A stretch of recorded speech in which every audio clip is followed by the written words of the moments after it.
Welcome friends, class 10th में आपका स्वागत है। क्लास 10th के साइंस के वीडियो में आपका स्वागत है। आज हम साइंस के क्वेश्चन डिस्कस करने जा रहे हैं। पाठ का नाम है मानव नेत्र तथा रंग बिरंगा संसार। तो प्रश्न है कि आँखों में प्रवेश करने वाली प्रकाश की मात्रा को कौन नियंत्रित करता है? तो परितारिका करती है। दोबारा सुनेंगे, आँख में प्रवेश करने वाले प्रकाश की मात्रा को कौन नियंत्रित करता है? तो हमारी परितारिका करता है। ठीक है, परितारिका करता है, याद रखना है परितारिका। अगला है अभिनेत्र लेंस की फोकस दूरी को बदलता है। अभिनेत्र लेंस की फोकस दूरी को बदलता है, तो यहाँ पे ऑप्शन के अनुसार रेटिना हो जाएगा। अभिनेत्र लेंस की फोकस दूरी को बदलता है रेटिना। वैसे तो सही उत्तर होना चाहिए था कि अभिनेत्र लेंस की फोकस दूरी को कौन बदलता है? तो पश्चिमावी पेशियाँ। यहाँ पे पता नहीं क्यों रेटिना लगा हुआ है। ठीक है, तो मेरे अनुसार पश्चिमावी पेशियाँ जो होती हैं अभिनेत्र लेंस की फोकस दूरी को बदलती हैं। ठीक है, अगला है सामान्य मानव नेत्र का दूर बिंदु। सामान्य मानव नेत्र का दूर बिंदु कितना होता है? तो दूर बिंदु ऑप्शन में सही ऑप्शन हो जाता है कि हमारा दूर बिंदु 25 सेंटीमीटर पर होता है। ठीक है, ये भी गलत ऑप्शन लग रहा है। सामान्य मानव नेत्र का दूर बिंदु अनंत होता है, निकट बिंदु 25 सेंटीमीटर होता है। ठीक है, तो ये गलत गलत उत्तर लगे हैं।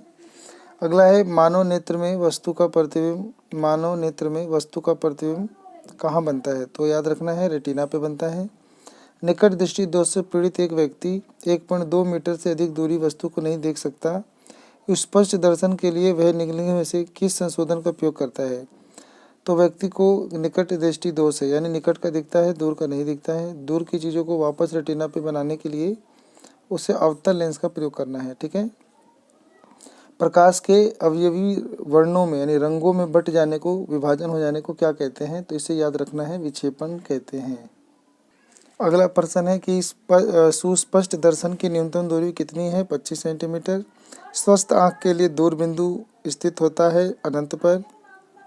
स्वस्थ आँखों के लिए निकटतम बिंदु स्थित होता है 25 सेंटीमीटर पे। सूर्योदय या सूर्यास्त के समय सूर्य लाल दिखाई क्यों देता है? तो प्रकाश के प्रकीर्णन के कारण। तो प्रकाश का जो प्रकीर्णन है, इस वजह से सूर्योदय सूर्यास्त के समय प्रकाश सूर्य लाल दिखता है। कई जने को लगता है वायुमंडलीय अपवर्तन के कारण, वो गलत है। ठीक है, अगला प्रश्न है हमारा, मानव नेत्र के उस भाग का नाम बताइए जो नेत्र लेंस की फोकस दूरी परिवर्तित करने में सहायता करता है। वो है हमारी पश्चिमावी पेशियाँ। स्वस्थ व्यक्ति के सुस्पष्ट दर्शन के लिए न्यूनतम बिंदु का मान कितना है? तो ये आपका 25 सेंटीमीटर है। मानव के नेत्र में पुतली का क्या कार्य है? पुतली आंखों में प्रवेश करने वाले प्रकाश की मात्रा को नियंत्रित करती है। ठीक है, उसके बाद हमारा अगला प्रश्न है, सामान्य नेत्र की दृष्टि का परास कितना है? 25 सेंटीमीटर से अनंत तक है। ठीक है, जब श्वेत प्रकाश को कोई किरण किसी कांच के प्रिज्म में से गुजरती है तो किस रंग का प्रकाश में न्यूनतम विचलन होता है और किसका अधिकतम? तो लाल रंग का याद रखना है न्यूनतम विचलन होता है, और बैगनी रंग का सबसे अधिक विचलन होता है, या नीले रंग का। ठीक है, अगला है प्रकाश से प्रिज्म से निर्गत प्रकाश में किस रंग का किरण का विचलन कोण सबसे अधिक होता है? तो बैगनी रंग का किरण का विचलन कोण अधिक होता है। प्रिज्म से प्राप्त स्पेक्ट्रम में कौन सा रंग प्रिज्म के आधार की ओर प्राप्त होता है? तो इसका भी उत्तर बैगनी रंग हो जाता है। ठीक है, तो बैगनी रंग का उत्तर हो जाएगा। ठीक है, अगला है आकाश का रंग नीला क्यों दिखाई देता है? तो नीले रंग के प्रकाश का अधिक प्रकीर्णन होने के कारण आकाश का रंग नीला दिखता है, क्योंकि आकाश में जो सूर्य से किरणें आती हैं वो बहुत ही छोटे कणों से टकरा के आती हैं और नीले कणों का प्रकीर्णन होता है, तो इस वजह से नीला दिखता है। अंतरिक्ष यात्रियों को आकाश का रंग कैसा दिखाई देता है? तो याद रखना है काला दिखाई देता है, क्योंकि वहाँ पे प्रकाश का प्रकीर्णन नहीं हो पाता, क्योंकि अंतरिक्ष में वायुमंडल नहीं है। दीर्घ दृष्टि दोष के संशोधन में किस प्रकार के लेंस का उपयोग किया जाता है? तो लिखा है उपयुक्त फोकस दूरी के अवतल लेंस का प्रयोग किया जाता है। निकट दृष्टि दोष के संशोधन में किस प्रकार के लेंस का प्रयोग किया जाता है? तो अवतल लेंस का। द्विफोक्सी लेंस नेत्र के किस दोष को दूर किया जाता है? इसका प्रयोग किया जाता है प्रेस मायोपिया यानी जरा दूर दृष्टि को ठीक करने में। समान अभिनेत्र लेंस की फोकस दूरी क्या है? 25 सेंटीमीटर। मानव आंख में परितारिका का क्या अर्थ है? तो परितारिका पुतली के कार्य को नियंत्रित करता है, यही काम है इसका। पुतली का हमारी आंख से क्या कार्य है? पुतली नेत्र में प्रवेश करने वाले प्रकाश की मात्रा को नियंत्रित करती है। पुतली प्रवेश करने वाले प्रकाश पर कैसे नियंत्रित करती है? पुतली मंद प्रकाश में बड़ी और तेज प्रकाश में छोटी हो जाती है, जिससे प्रकाश की मात्रा का नियंत्रण होता है। आँख के रेटिना पर प्रतिबिंब वास्तविक बनते हैं या आभासी? तो हमेशा याद रखना है हमारे आँखों के रेटिना पे प्रतिबिंब वास्तविक यानी उल्टे बनते हैं, और वास्तविक इसलिए है क्योंकि रेटिना पर्दे की तरह काम करता है। वायुमंडल में वायु अणुओं द्वारा प्रकीर्णित सौर प्रकाश का रंग क्या होता है? नीला। मृत्यु के पश्चात नेत्र का कौन सा भाग दान किया जाता है? याद रखना है कॉर्निया। मानव आँख में किस प्रकार का लेंस होता है? तो मानव में उत्तल लेंस होता है या अभिनेत्र लेंस। इंद्रधनुष के बनने से हमें सौर ऊर्जा के बारे में क्या जानकारी प्राप्त होती है? इंद्रधनुष का बनना हमें बताता है कि सौर प्रकाश 7 रंगों से मिलकर बना है या सूर्य का प्रकाश 7 रंगों का मिश्रण है। एक व्यक्ति 1 मीटर से अधिक दूरी पर स्थित वस्तुओं को स्पष्ट नहीं देख पाता है, उसकी दृष्टि में कौन सा दोष है? इसका निवारण करने के लिए उसे किस प्रकार का लेंस प्रयोग करना चाहिए? उसे निकट दृष्टि दोष है, अतः उसे अवतल लेंस का प्रयोग करना चाहिए। उस प्रक्रिया का नाम बताइए जो इंद्रधनुष बनाने के लिए आवश्यक है। तो इंद्रधनुष बनाने के लिए प्रकाश का विक्षेपण आवश्यक है, डिस्पर्जन ऑफ लाइट। एक व्यक्ति के चश्मे के ऊपरी भाग में अवतल लेंस और निचली भाग में उत्तल लेंस लगा है। मनुष्य की आंखों में कौन से दोष हैं? तो मनुष्य की आंखों में निकट दृष्टि दूर दृष्टि दोनों ही दोष हैं। ठीक है। एक व्यक्ति को पुस्तक पढ़ने के लिए पुस्तक को आंख से 35 सेंटीमीटर दूर रखना पड़ता है, उसकी दृष्टि में कौन सा दोष है और तथा इसका निवारण करने के लिए उसे किस प्रकार के लेंस प्रयोग करना चाहिए? तो उसे दूर दृष्टि दोष है और इसका निवारण उसे उत्तल लेंस पहन के करना चाहिए। ठीक है।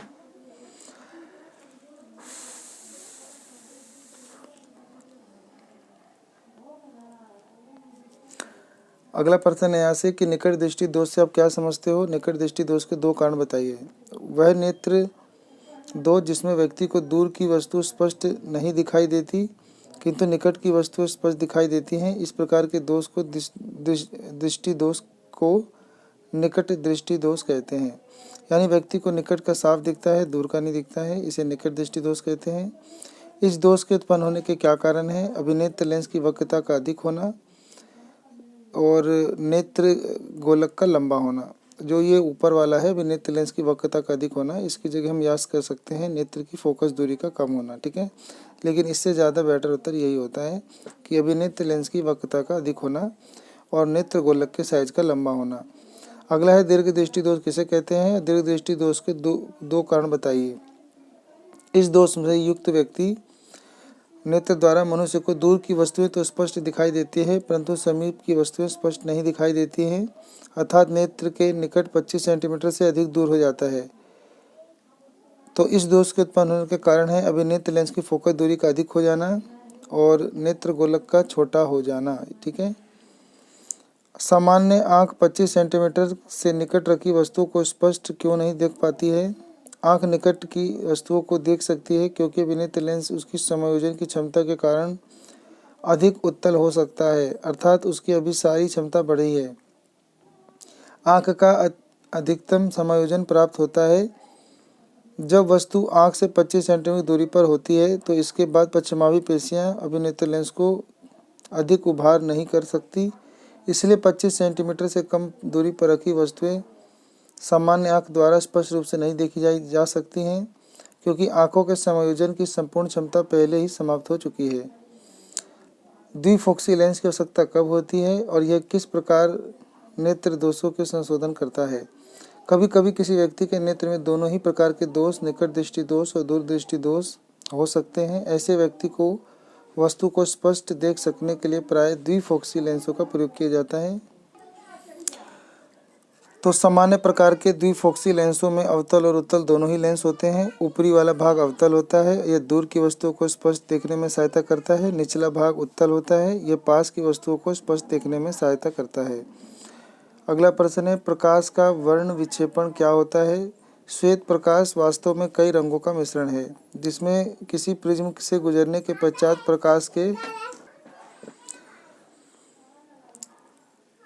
श्वेत प्रकाश वास्तव में कई रंगों का मिश्रण है। किसी प्रिज्म से गुजरने के पश्चात प्रकाश के विभिन्न वर्ण आपतित किरण के सापेक्ष अलग अलग कोणों पर झुकते या मुड़ते हैं। लाल प्रकाश सबसे कम झुकता है, जबकि बैंगनी प्रकाश सबसे अधिक झुकता है। इसलिए प्रत्येक वर्ण की किरणें अलग अलग पथों के अनुदिश निर्गत होती हैं और स्पष्ट दिखाई देती हैं। सुस्पष्ट वर्णों का बैंड ही हमें स्पेक्ट्रम के रूप में दिखाई देता है। अगला है, श्वेत प्रकाश के स्पेक्ट्रम या अवयवी वर्णों का बैंड को किस प्रकार पुनर्योजित किया जाता है या जा सकता है? तो यहाँ से उत्तर हो जाता है कि जब हम दो सर्वसम प्रिज्मों को एक दूसरे के सापेक्ष उल्टी स्थिति में रखते हैं तो पहले प्रिज्म द्वारा विक्षेपण से प्राप्त स्पेक्ट्रम के सभी वर्ण एक दूसरे प्रिज्म से होकर गुजरते हैं। इस स्थिति में हम देखते हैं कि दूसरे प्रिज्म से श्वेत प्रकाश का किरण पुंज निर्गत हो रहा है। ठीक है, यानी श्वेत किरण थी, ये रंगों में बट के दोबारा श्वेत हो जाती हैं। ये दर्शाता है कि जो प्रकाश है वो साती रंगों से मिलकर बना है, उसमें और कोई और रंग नहीं है। अगला है यहाँ से कि आग या भट्टी के ऊपर उठती गर्म वायु में धूल के कणों की झिलमिलाहट का क्या कारण है? आग के तुरंत ऊपर की वायु अपने ऊपर की वायु की तुलना में अधिक गर्म हो जाती है। गर्म वायु अपने ऊपर की ठंडी वायु की तुलना में हल्की होती है और तथा इसका अपवर्तनांक ठंडी वायु की अपेक्षा थोड़ा कम हो जाता है। क्योंकि अपवर्तनांक माध्यम की भौतिक अवस्थाएं स्थिर नहीं है, यानी वायु की भौतिक अवस्थाएं स्थिर नहीं है, इसलिए गर्म वायु में से होकर देखने पर वस्तु की आभासी स्थिति परिवर्तित होती रहती है और इस प्रकार यह अस्थिरता हमारे स्थानीय पर्यावरण में लघु स्तर पर वायुमंडलीय अपवर्तन का ही एक प्रभाव है। पृथ्वी के वायुमंडल के कारण प्रकाश के अपवर्तन को ही वायुमंडलीय अपवर्तन कहते हैं। तारे क्यों टिमटिमाते हैं? किसी तारे की टिमटिमाहट उसके प्रकाश के वायुमंडलीय अपवर्तन के कारण होती है। तारे का प्रकाश पृथ्वी के वायुमंडल में प्रवेश करने पर पृथ्वी के पृष्ठ पर पहुंचने तक निरंतर अपवर्तित हो जाता है।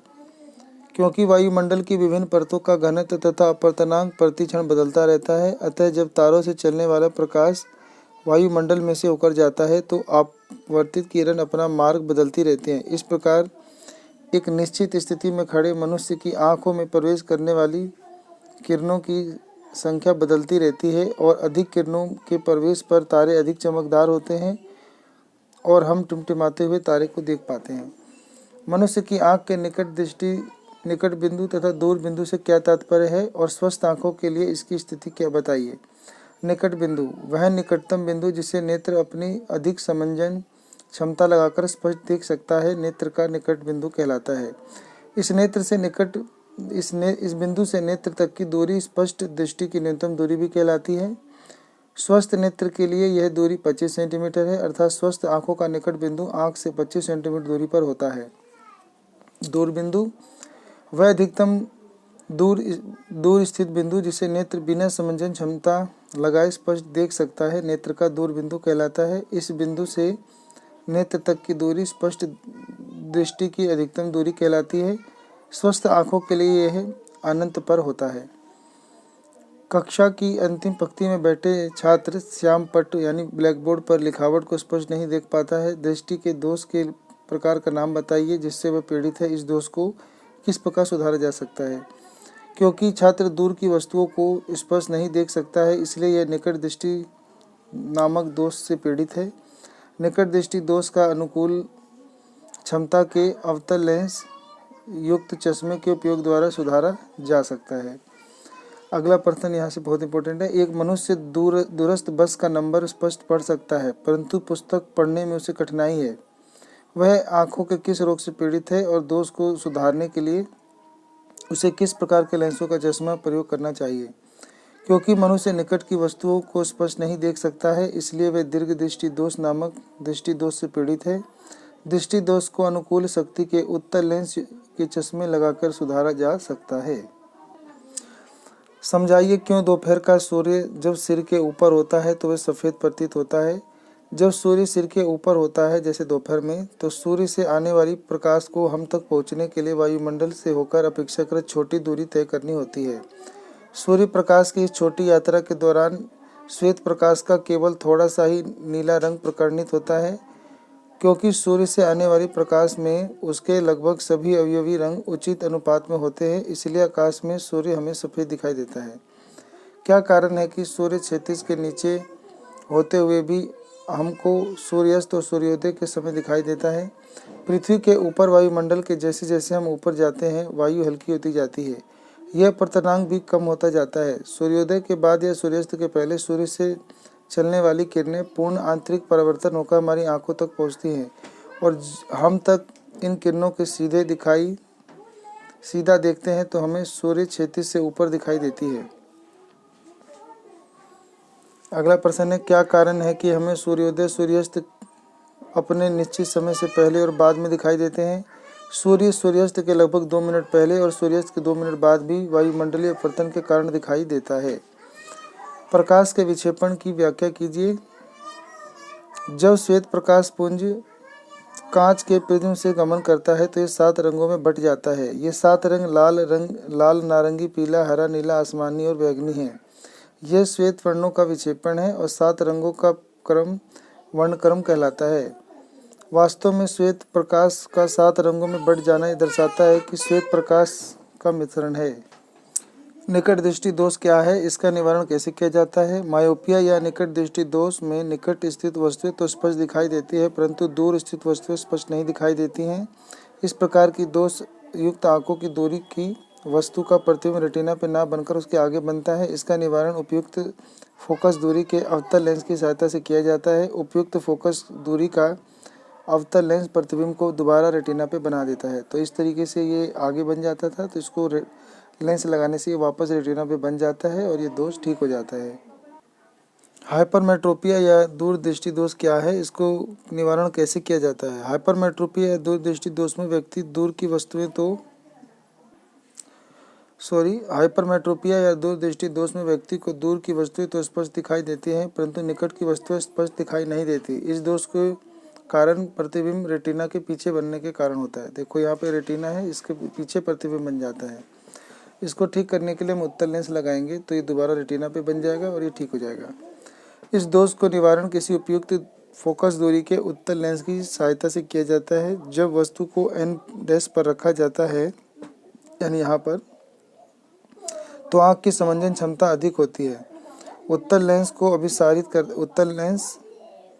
अभिसारित करता है, अतः प्रकाश को अभिसारित करता है उत्तल लेंस। तो अतः प्रकाश किरणें लेंस से गुजरने के बाद रेटिना पर फोकसित हो जाते हैं, अतः रेटिना पर स्पष्ट प्रतिबिंब बन जाता है। ठीक है।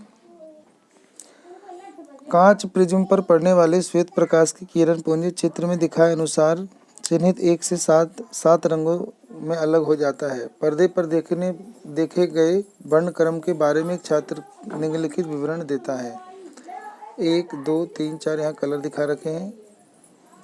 तो चिन्हित 5 और 3 स्थितियों पर रंग क्रम से आसमान के रंग और कठोर अंडे के करोड़ के समान है। तो इसका उत्तर हो जाएगा कि दिए गए आरेख में 7 से चिन्ह 1 तक विबग्योर के अनुकूल हैं। 7 पे बैगनी, जामुनी, नीला, हरा, पीला, नारंगी, लाल हो जाएगा। अब छात्र कहता है कि स्थिति 5 पर रंग आसमान के रंग के समान है, तो ये नीला है। हम तथापि देख सकते हैं कि पीला रंग स्थिति 5 पर ही है, इसलिए छात्र का यह कथन सही है। इसके अतिरिक्त परीक्षण की स्थिति के ऊपर रंग पीला कठोर उबले हुए अंडे के करोड़ के जैसा है, तो यह सच है क्योंकि पीला रंग चिन्हित स्थिति 3 पर ही है। मतलब यहाँ पोजीशन थोड़ा सा ऊपर नीचे हो गया, इसलिए बच्चों को ऐसा दिख रहा है। अगला है कि कौन सी 2 स्थितियाँ निकट। इसके बाद हमारा अगला प्रश्न है कि क्या छात्र द्वारा किया गया उपयुक्त विवरण सत्य है अथवा असत्य, पुष्टि कीजिए। तो लड़का 5 पे तो वैसे नीला रंग होता था, लेकिन उसको तीन तीन देखना पड़ रहा है, तो इस वजह से उसको नीले की जगह पीला दिख रहा था।